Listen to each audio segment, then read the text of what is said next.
Hello, chaps! A belated Happy New Year to everyone. It's been a while since my last video, but finally, the first of the two shows that I'll be covering this winter 2023 has arrived. And in all honesty, this first episode has provoked quite a lot of questions already as to what we're dealing with here.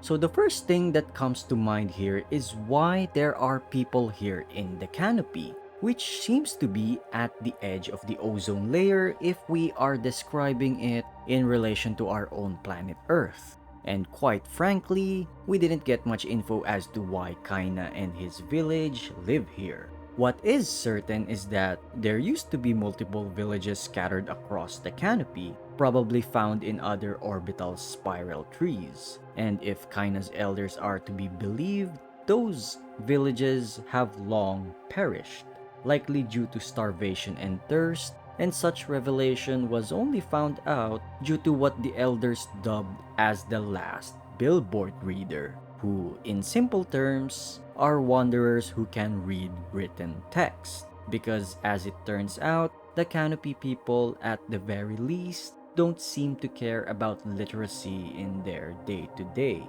Second thing to take note of is the canopy's relation to the snow sea, and I have a theory about this one.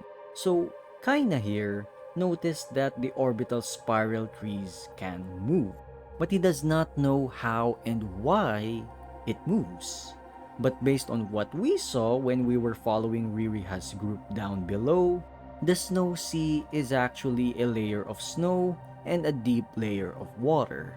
And that might be enough to explain why the trees were able to move, because they are likely to be buoyant and are not rooted within the soil, as most trees are known to be in our world. And during our time following Ririha's group, one of her group mentioned that a floater being this close is a sign of the snow sea rising. And to explain this rising sea, we just have to return to the canopy here because, as one of the elders have mentioned, the holes that appear in the canopy are increasing in size in recent times. As to why, we don't know. But what seems to be certain though is that these holes are what's causing the snow sea down below to rise in sea level. So in actuality, we are dealing with a ridiculously cold planet but also ridiculously sensitive to temperature, such that a little bit of global warming in this snowy planet is more than enough for sea levels to rise. And as to whether we'll get more information about how Kaina and Ririha's planet works, we'll find out in future episodes.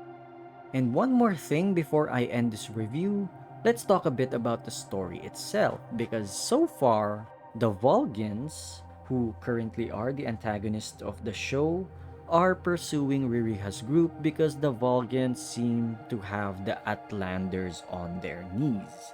And Ririha's group of Atlanders are currently trying to get to the canopy to find the sage that resides there, who they believe can save Atland from her current predicament.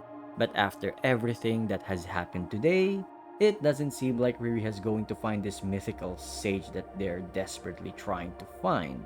But instead, it's Kaina who she'll have to work with about Atland's situation, and how these two will progress the plot to any meaningful conclusion that remains to be seen. And with that said, that's basically it for me for this episode. I thank you all for watching and see you guys in the next episode.